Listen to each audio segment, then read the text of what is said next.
Have you ever wondered why some people escape poverty while others stay trapped, no matter how hard they work? In the heart of ancient Babylon, where gold flowed like water and towers touched the sky, one poor scribe struggled just to survive. He worked long hours. He followed the rules. Yet his pockets stayed empty. Meanwhile, others around him grew richer every year. This is not a story about luck. It is not about inheritance. And it is definitely not about magic. This is the story of a forgotten secret. A simple rule. An ancient idea that turned a broke scribe into the richest man in Babylon. If you stay with me until the end, you won't just hear a story. You'll learn a lesson that can quietly change how you see money, effort, and your own future. Before we go deeper, let me make you a small promise. This story will not waste your time. Every part has a lesson hidden inside it. Lessons that have survived thousands of years because they still work today. Stories like this are why English Story Archive exists. Not just to tell old tales, but to pull out wisdom that still matters in modern life. So if you enjoy meaningful stories that quietly reshape the way you think, take 1 second to like this video. And if you want more simple, powerful stories about life, money, and mindset, subscribe to the channel now. It helps the channel grow, and it tells me you want more of this kind of content. Now, let's return to Babylon. To a young scribe whose life was about to change, even though he didn't know it yet. His name was Aaron, and every morning he woke before the sun. Not because he wanted to, but because survival demanded it. Aaron was a scribe. He copied records, counted grain, and wrote letters for wealthy men who barely noticed him. His hands were skilled. His mind was sharp. Yet at the end of each day, his reward was the same: tired eyes and an empty purse. He lived in a small rented room with cracked walls and thin doors. He avoided markets, not because he disliked them, but because he could not afford even the smallest pleasure. Each coin he earned disappeared as fast as it came. Aaron often asked himself a painful question in silence. If I work so hard, why do I have nothing to show for it? Babylon was not a poor city. It was rich beyond imagination. Golden temples rose above crowded streets. Merchants counted silver in open courtyards. Caravans arrived daily, heavy with goods from distant lands. Everywhere Aaron looked, he saw proof that wealth was possible. And that made his own poverty feel heavier. As he walked through the city, he watched men laugh easily while making deals that lasted only minutes but earned more than his monthly pay. Some of them had once been poor, just like him. That thought burned inside his chest. At night, Babylon glowed with torchlight and music. But Aaron returned to his small room, sitting alone with his thoughts. He did not hate the rich. He hated the question that would not leave his mind. Why them, and not me? One evening, after another long day of work, Aaron stopped walking. The noise of Babylon faded around him. For the first time, he allowed himself to face a hard truth. Working harder had changed nothing. Being honest had changed nothing. Waiting patiently had changed nothing. That realization scared him. But it also woke him up. Aaron understood something important in that moment. If effort alone created wealth, every laborer in Babylon would be rich. Yet that was not the world he saw. So he asked himself a different question. Not why am I poor? But what do the wealthy know that I do not? That single thought planted a seed that would soon grow into a decision. The next day, Aaron heard a name spoken again and again. People mentioned it with respect, with calm certainty. The man was called Samir. Samir was known as one of the wealthiest men in Babylon. Yet what surprised Aaron was not Samir's riches. It was his reputation. People said he was fair. They said he was patient. They said he once started with nothing. That last part stayed in Aaron's mind. Later that evening, Aaron saw Samir sitting quietly in a shaded courtyard, listening more than he spoke. There was no rush in his movements, no hunger in his eyes, only calm confidence. Aaron felt nervous, but he stepped forward anyway. He knew this moment mattered. For the first time in his life, he chose not to complain. He chose to ask. Aaron spoke honestly. He did not beg. He did not blame fate or the city. He told Samir the truth. He worked hard. He lived carefully. Yet his money vanished every month, leaving nothing behind. He asked the question that had burned inside him for years. Why do some men grow rich, while others work their whole lives and stay poor? Samir did not answer right away. He studied Aaron's face, as if measuring his patience. Then he smiled gently. Most men, Samir said, ask for gold when what they need is understanding. Aaron listened closely. Samir leaned forward and spoke words that sounded simple, almost too simple to matter. Before a man can grow rich, he must first learn how to keep what he earns. Aaron frowned slightly. He did not realize it yet, but his life had just begun to change. Aaron was confused. He expected a complex secret. Something clever. Something hidden. Instead, Samir spoke again, slowly and clearly. A part of all you earn is yours to keep. Aaron almost laughed. It sounded obvious.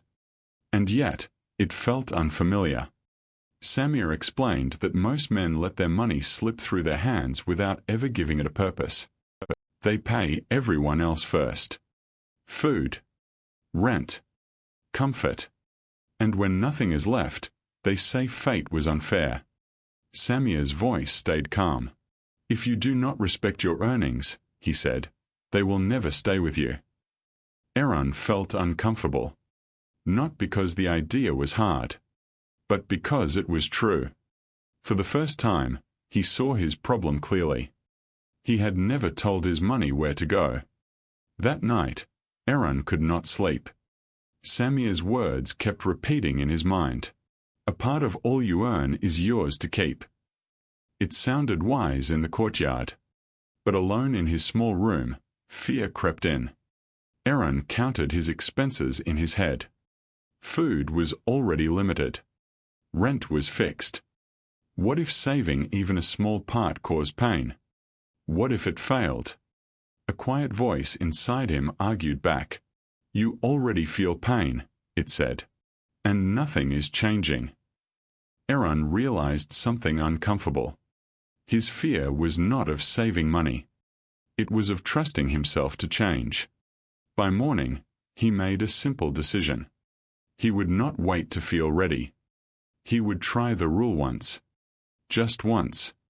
Not because it felt safe, but because staying the same felt worse. When Aaron received his next payment, his hands paused. For the first time, he did not rush to spend it. He separated a small portion of the coins and set them aside. Not much. Just enough to notice. His heart beat faster as he did it. It felt uncomfortable, almost wrong. Like breaking an old habit that had controlled him for years. The rest of his money went to the same things as before. Food. Rent. Daily needs. Life did not collapse. He did not go hungry. The fear he imagined never arrived. That night, Aaron looked at the coins he had kept. They were few, but they were his. Something quiet changed inside him. For the first time, he felt control instead of stress. He did not feel rich. But he felt different. And sometimes, that is how real change begins. Days turned into weeks, and Aaron stayed disciplined.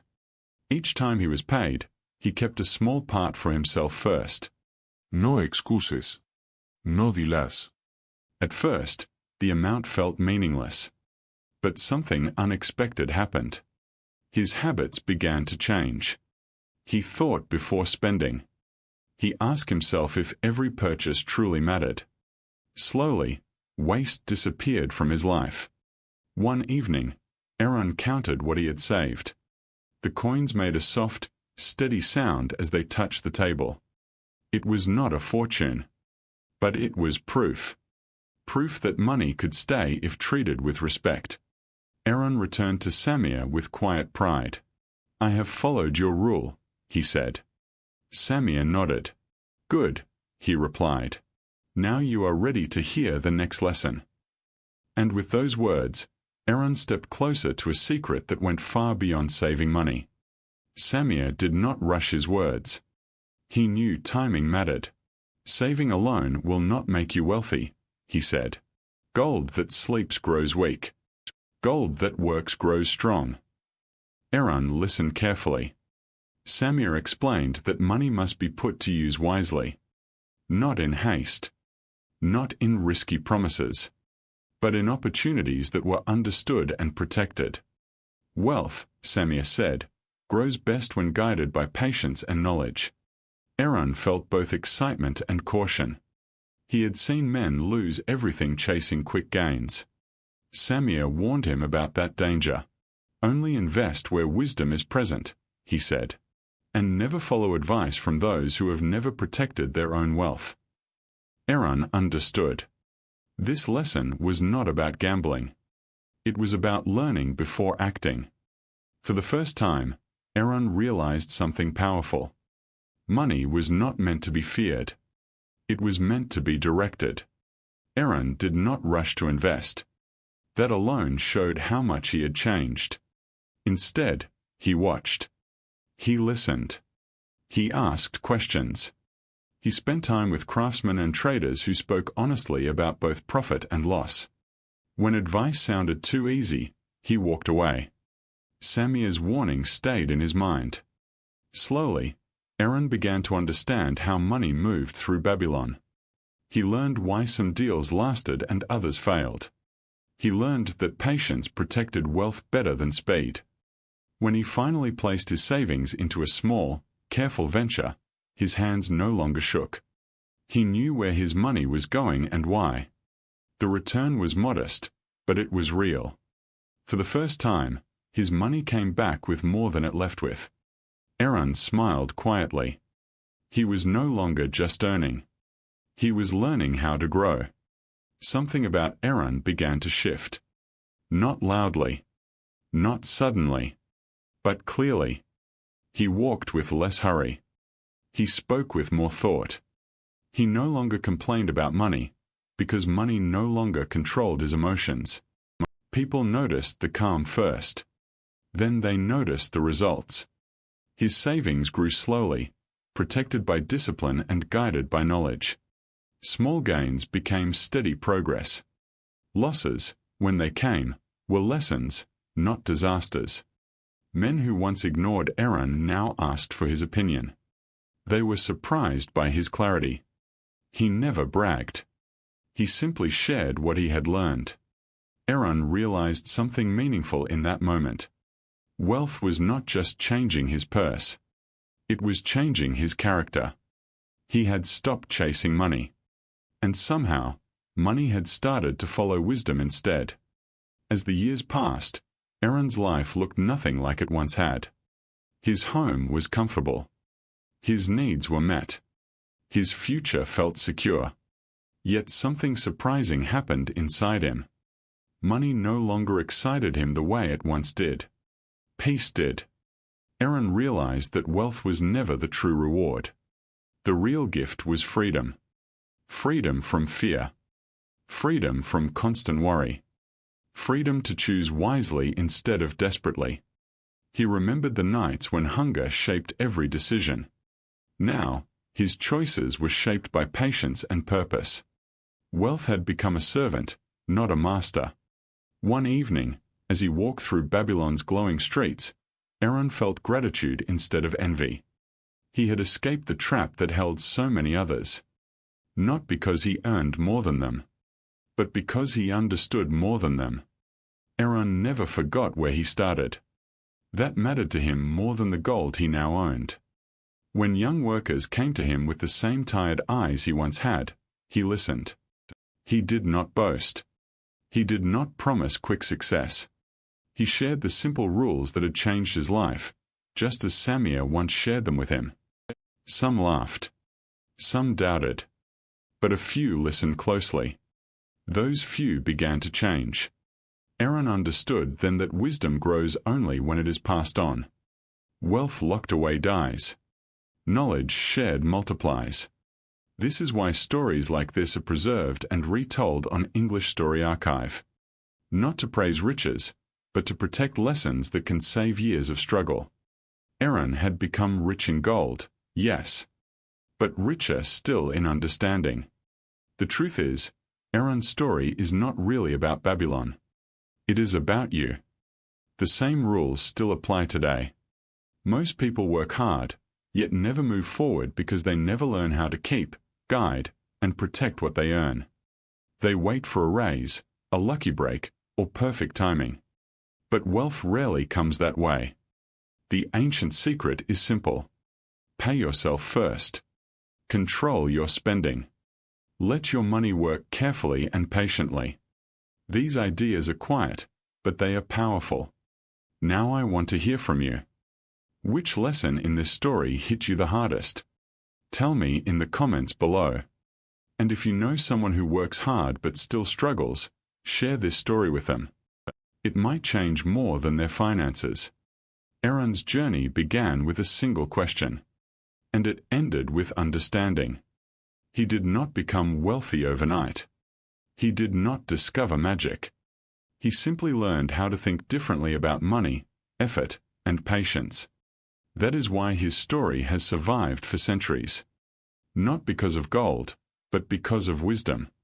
If this story made you pause, reflect, or see your own life a little more clearly, then its purpose is already fulfilled. Stories like this live on through English Story Archive, where old lessons are given new voices for modern lives. Thank you for staying until the end. Remember this. A small decision, made consistently, can quietly change your future.